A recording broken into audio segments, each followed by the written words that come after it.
In the future, human genes have been changed so that they stop getting older at age 25. The only catch is that when a person turns 25, they only have one more year to live. A timer shows a person's life on their forearm, and time is now used as the world's currency. The rich can literally live for as long as they want, while the poor live from paycheck to paycheck. Will wakes up and sees that he has less than 24 hours left. He goes downstairs to see his mother Rachel, who is having a birthday party for her 50th year. Their celebration comes to an end when they start talking about money. Rachel tells Will that she has 3 days left on her time and reminds him of the bills and loans they have to pay. Will gives her his word that he'll come up with the money. Rachel says that she will be working for 2 days, and she will pay back the loan. She tells Will that they need to meet at a bus station so that he can give her more time. Then she gives him 30 minutes so he can get a good lunch. Will gives her a kiss and a hug before going to work. Will runs into a kid named Maya on his way to work. She asks for a minute, and Will gives her 5 minutes and smiles as she leaves. He meets his friend Borel when he gets to work. Will works at a factory that makes time storage devices. He clocks out at the end of the day and gets paid. He sees that he isn't getting paid enough and asks for more, but the distributor tells him that the quota has gone up and Will didn't meet it. Will later goes to a bar where some men ask him to gamble, but he is not interested and takes him down, but not before telling one of the men that he owes Will an hour. Will takes an hour and then goes to see Borel. Borel is drunk and points to the person who has been buying everyone drinks. He says the man whose name is Henry has over 100 years of time. Will sees someone looking at the man, so he tells Henry that he is being watched. Will tells the man to leave because he's getting too much attention, but the man refuses. When a group of men walks into the bar, everyone else leaves altogether. Borel tells Will that they are Minutemen, which means that they are thieves and extortionists. Will wants to stay and watch, but Borel pulls him away anyway. Borel leaves him after he tells him he wouldn't do anything stupid. Fortis, who is the leader, tells Henry that he wants his time and gives Henry the chance to fight for it. Henry feels nauseous, so he goes to the bathroom. Minuteman keeps an eye on him, while he vomits in the washroom. Will walks in out of nowhere and hits the guy, and takes Henry with him. Will and Henry run away, and Fortis and his men go after them. After climbing over a gate and hiding in an empty building, they are able to get away. The Minutemen are close behind and almost catch up to them, but eventually give up the chase when one of the men tells Fortis that he knows Will. Will gets to know Henry, and Henry tells Will that he is 105 years old. He says his mind is tired and he wants to die, which explains his rash behavior. Will gets angry because he and his mother have to work more than one job to live for another day. Henry then tells them the terrible truths about their world. Rich people raise the cost of living, making it harder for poor people to survive. In turn, the rich get more time. The reality there is enough time for everyone. But greed and the desire to live forever blind the rich and powerful. Henry asks Will what he would do if he had as much time as he does. Will says that he won't waste his time like Henry did if he has that much time as he does. Henry thinks about what Will says, and the two of them get some rest. Morning comes, and Henry decides to give all but 5 minutes of his time to Will while he sleeps. Will wakes up after a while and finds that he has more than a century in his time. He looks for Henry and sees him sitting on a bridge. As Henry's last seconds pass, he smiles and then falls into the river. Later, Will goes to Borel and sees his wife Greta, who is holding a newborn baby. Will tells Borel how much time he has after meeting with him. Borel asks Will what he plans to do after hearing about what happened the night before. Will wants to do justice as he gets to know about the truth. Will gives Borel something before he leaves. Borel wants to buy the bar on the other side of the street with his money. Rachel pays back a 2-day loan and tries to take the bus, but she can't get on because prices have gone up and she can't afford the fare. She begs the driver and the other people in the car, but they all turn her away. She starts running because she is desperate. The two are racing against time, and Rachel's death is getting closer with every second and step. They finally see each other. Rachel and Will run as fast as they can, but death beats Rachel and she falls into Will's arms, dead. Will cries because he knows they were only seconds away from living the life they've always dreamed of. Will has all the time in the world, but his mother has gone. The next day, timekeepers go to the river and get Henry's body. Raymond, who is the senior timekeeper, and Jaeger, who is his junior timekeeper, look into what happened. When they are about to leave, Raymond sees a camera on top of the bridge.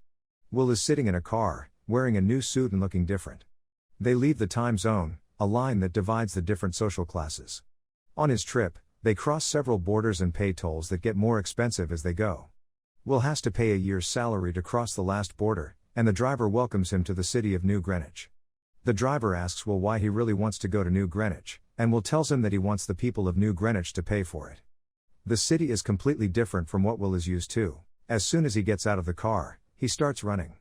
He is still used to having very little time. He looks at his arm and starts to act more like a person who has a lot of time in the world. However, a girl named Sylvia notices him and is already interested in him. Will goes to a hotel and asks to stay in a suite. Will wakes up in his luxurious room and it still has 105 years. Even though he is sleeping in the most comfortable bed in a room with the best view, but the sudden death of his mother still keeps him up at night. Gourmet food and drinks are something he has never had before. He pays for his meal and leaves a week's tip for the waitress. The waitress notices that Will is different from everyone else and says, he does everything a little too fast. Will answers in a cheeky way that he isn't fast at the things that matter. Will wants to go to the casino, but first, he has to change his clothes. In the headquarters of the timekeeper, they see Will on surveillance footage. Jaeger says that a man who is going to New Greenwich crossed several borders to get there. They use the computer to find out more about Will, and Raymond says he knows Will's father. Will goes to a casino and finds a poker table to sit at. Philippe, a billionaire who has lived for centuries, gets to know Will as he plays with him. Will's poker winnings after a few games add up to more than 200 years. Philippe increases the pot by up to 50 years. Even so, Will calls with full confidence, it turns out to be 6 of diamonds. Will stops paying attention to the game and starts looking at the beautiful lady sitting next to Philippe. Philippe rolls up his sleeves to show almost 10,000 years. Then he talks about the huge difference between the rich and the poor and says that it is because of natural selection. He raises 200 years to the pot. Will bites and calls, giving his arm with just 30 seconds left. Will wins that add up to 1,000 years in his time. This brought a little thrill to Philippe's boring life. He sees Will looking at Sylvia and asks him if he thinks she is his grandmother, mother, or wife. Will just tell her she's pretty. Philippe tells her that she is his daughter, and she invites him to a party. The next day, Will uses his winnings to buy a brand new car, which he then drives to Philippe's house. At the party, he meets 3 generations of women who look like they are sisters. Will doesn't fit in with the high-class crowd. Sylvia comes up to him and saves him from a lonely night. They get to know each other as they talk and end up on the dance floor. She asks him if he is from the ghetto, but Will doesn't confirm or deny what she says. Sylvia tells him about her meaningless life and how the time she has ties her down even though it is supposed to set her free. While this is going on, Philippe and his wife keep a close eye on the two, causing Will to take Sylvia outside to the beach. Will and Sylvia take off their clothes and jump in the water. They are naked and inches apart from each other as they float on the ocean. The moonlight shines on their arms. Sylvia moves away from him, but the waves pull her closer. Someone suddenly shouts from the shore, ruining the romantic moment. When they get back, Philippe invites Will to play poker with him. But the timekeepers rush in and confront Will. They put him in an office, and Raymond tells them who he is. He asks him why he's in New Greenwich and how he has more than 1,000 years. Will tells the truth and says that Henry gave it to him before he killed himself. Raymond doesn't believe what he says and takes away his time and puts him in jail. As he is leaving, Will asks him why he is looking into suicides when there are murders every day in the ghetto. Raymond is surprised by what he says because it makes him think of Will's father. Will then attacks the timekeepers who were guarding him and runs out to hold Sylvia hostage. They walk in through the kitchen and leave in his car. During a car chase, Raymond crashes into Will's car, making both of them lose control. Will skillfully moves around in reverse, while missing a truck that is coming toward him. They get away from the timekeepers and hide under a bridge. Will asks Sylvie for some of her time, but she says no. When morning comes, they are driving along the highways and run over traffic spikes. When the tire gets punctured, they go down. Fortis and his men walk up to the couple who aren't moving. He takes some time from Sylvia, but they leave quickly, leaving her 30 minutes of time. They run off to get more time while giving her a few minutes. Will knock on Borel's door when there are 3 minutes left. Greta answers the phone and tells Will that Borel has died from drinking too much. Sylvia is worried because she only has a few minutes left to live. Will sees her earring, so they quickly go to the jewelry store. Seeing them desperate for time, he gives them less money than they deserve and offers only 2 days. Will agrees, and when they hear the timekeeper's sirens, they hide right away. They talk about Sylvia's family business as they walk around the city. Will asks how much they're worth, and she says it's too much that it won't even matter how much they're worth. Will calls Raymond and asks Philippe to transfer 1,000 years to the ghetto city in exchange for Sylvia. Raymond tells him that if he keeps doing what he's doing, He'll die like his father. Will says his father died fighting someone, but Raymond says Will's father was doing something more dangerous. When night comes, Sylvia settles in at Will's apartment. When she asks about his family, Will tells her that her mother died. He talks about his father and how he was a gambler like him but in a different game. His father used his time to play a game that was similar to gambling. His father won a lot of money, but being kind to others led to his death. They find out they're about the same age, and their relationship gets stronger as they share more about each other's past. When morning comes, he checks to see if Philippe holds up the deal he made. Will doesn't see any changes in time, which makes Sylvia upset with her father. Even though Will didn't get the time, he still plans to let Sylvia go. He walks her to the phone booth and gives her a gun as a goodbye gift. She comes back and gives him a kiss. She calls her dad and criticizes him for not giving Will what he wants. Will is standing behind her and doesn't know that Raymond is pointing a gun at him. Sylvia turns around and sees Raymond. She doesn't think twice before shooting him. Will points a gun at Raymond, who is bleeding, but instead of taking his time he gives some time to Raymond, and the two of them get in his car and drive away. Sylvia asks him if he has any plans while they are parked by the main road. Since they are in a police car, they act as timekeepers and stop a bad driver. Sylvia gets too comfortable with the gun and fires it, scaring Will and the driver. They steal from the passenger and leave with the new car. Later that day, the two of them sit in the backseat and watch a news report about them. Will says that she can still return to her father, but she doesn't want to return to her boring life. Will leans in for another kiss. Philippe talks to his business partners in his office and tells them that he didn't pay the ransom. They don't think he can solve this problem, but Raymond enters the room before Philippe gets a chance to explain. He tells Philippe that her daughter doesn't want to be saved. Philippe is sorry and says that his daughter's behavior is due to Stockholm Syndrome. Raymond doesn't back down and tells him that he's going to arrest his daughter. Philippe tries to give him his time as a bribe, but Raymond isn't interested and walks away. Will shows Sylvia how to shoot a gun the next day. They talk about Will's plan to give more time to the people, and she says that she can help to get the time he needs. A truck crashes through the glass windows of the local loan facility. The two pull off a robbery in which they steal as many timekeeping devices as they can. They tell the people who want to borrow money that they can take as much time as they need, and everyone comes running in. Later that day, Will gives time to Greta, Maya, and the time distributor, who give people time as a form of charity. Fortis keeps harassing and killing people for time.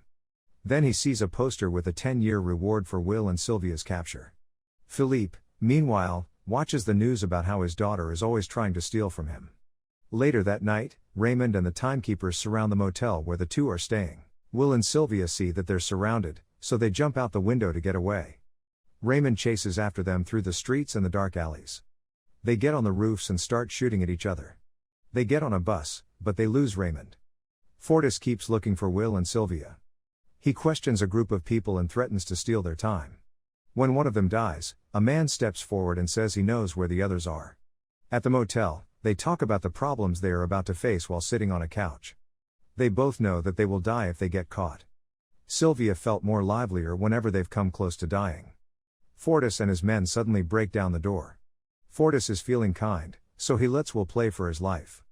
Will agrees to play strong arm with Fortis when he rolls up his sleeve. Will struggles at first, but when Fortis loses focus, Will wins. As his associates get closer to the table, he looks more and more scared.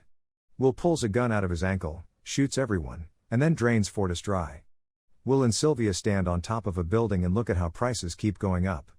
Will feels hopeless because he thinks that the rich will just keep making life more expensive every time they steal.